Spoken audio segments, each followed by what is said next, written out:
फिर यहाँ से नेक्स्ट कंटिन्यू करेंगे कि ये आपको थोड़ा सा बता देती हूँ। ऑस्टियोजेनिक सेल्स होते हैं, स्टेम सेल्स जिनको कहा जाता है, उसी से ऑस्टियोब्लास्ट, ऑस्टियोसाइट्स और ऑस्टियोक्लास्ट जो है वो ओरिजिनेट होते हैं। नेक्स्ट आगे चले जाते हैं, स्ट्रक्चर ऑफ कार्टिलेज पे चले जाते हैं। स्ट्रक्चर ऑफ कार्टिलेज में क्या आ जाएगा? कार्टिलेज आपने देखा होगा ये पिनी ऑफ ईयर में है, नोज में ये बोन प्रेजेंट होती है, और इंटर जो वर्टिब्रेट्स हैं, वर्टिब्रा जो होते हैं बैक बोन में, वर्टिबल कॉलम है, तो उसके सेंटर में एक डिस्क सी होती है, ठीक है, उनको कहा जाता है इंटरवर्टिबल डिस्क कहा जाता है। आगे जाएंगे स्केलेटन में मैं आपको डायग्राम से बताती जाऊंगी, ठीक है।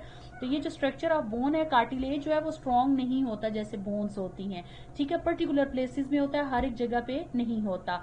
फ्लेक्सिबल होता है एज कंपेयर टू बोन होता है, क्योंकि इसका जो मैट्रिक्स होता है वो जेल लाइक होता है, कोलेजनस जो है वो एंड इलास्टिक फाइबर्स इसके अंदर मौजूद होते हैं। कार्टिलेज जो मैट्रिक्स होता है, dense layer of collagen fibre जिनको कहा जाता है पेरिकॉन्ड्रियम। बोन्स में हमने पढ़ा पेरिओस्टियम, इसमें क्या होते हैं? पेरिकॉन्ड्रियम्स होते हैं।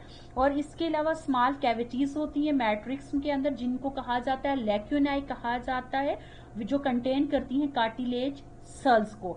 कार्टिलेज में सिंगल टाइप ऑफ सेल्स मौजूद होता है और बोन्स में 3 टाइप्स ऑफ सेल्स मौजूद होते हैं। लिविंग जो सेल्स होता है कार्टिलेज का उसको कहा जाता है कॉन्ड्रोसाइट्स कहा जाता है। अदर कनेक्टिव टिश्यूज की तरह कार्टिलेज के अंदर ब्लड वेसल्स मौजूद नहीं होते। Unlike other connective tissues cartilage does not contain blood vessels and chondrocytes are supplied by diffusion, मतलब ब्लड वेसल्स नहीं है उसमें, ब्लड वेसल्स मौजूद होते हैं बोन के अंदर। ऑस्टियोब्लास्ट, ऑस्टियोसाइट, ऑस्टियोक्लास्ट ब्लड की सर्कुलेशन में ट्रांसपोर्ट होते हैं, ठीक है, लेकिन यहाँ पे ब्लड वेसल्स मौजूद ही नहीं है। तो जो कॉन्ड्रोसाइट्स होते हैं वो किसके थ्रू होंगे? डिफियन के थ्रू। फिर इसके बाद इसकी हीलिंग क्या होती है? स्लो होती है, जाहिर है वेसल्स वगैरह मौजूद नहीं होते। फिर इसके अलावा मोस्टली जो स्केलेटन है ह्यूमन स्केलेटन, इनिशियली वो क्या होता है? कार्टिलेजेनियस स्ट्रक्चर होता है और फाइब्रस मेम्ब्रेन्स होती हैं, और आहिस्ता आहिस्ता वो फिर क्या हो जाती है? बोन के रिप्लेस हो जाती हैं। और फ्यू कार्टिलेज ऐसे होते हैं जो अडल्ट में भी रहते हैं। अब ये 3 टाइप्स ऑफ कार्टिलेज कौन कौन से हैं? हेलाइन कार्टिलेज है जो end of large bones and in the nose, at larynx और ट्रैकिया में होता है।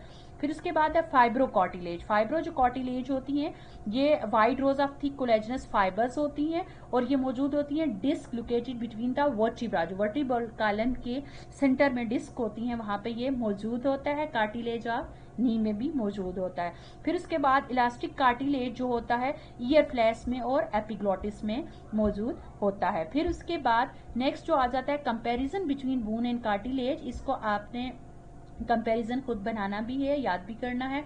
इसमें फीचर क्या है? कोलेजन है। बोन में क्या होता है? कोलेजन डेंसली पैक्ड होता है और कार्टिलेज में क्या होता है? लूजली पैक्ड होता है। सेल टाइप इसमें ऑस्टियोब्लास्ट होती है, इसमें ऑस्टियोसाइट्स होती हैं और फिर ऑस्टियो जो है वो होता है क्लास्ट है, ठीक है, मतलब 3 टाइप्स ऑफ यहाँ पे सेल्स होते हैं। ऑस्टियोब्लास्ट है, ऑस्टियोसाइट्स है और ऑस्टियोक्लास्ट है।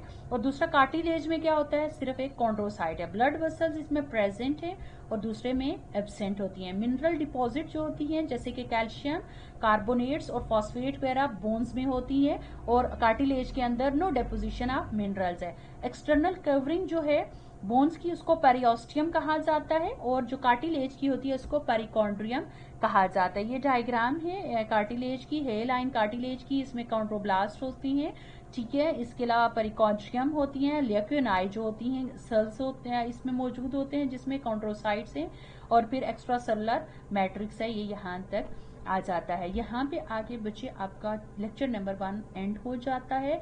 इसको साथ करेंगे तो आपके लिए टू मच इजी है, लेकिन अगर आप छोड़ देंगे तो आप खुद बर्डनाइज हो जाएंगे और बाद में आपको याद नहीं होता।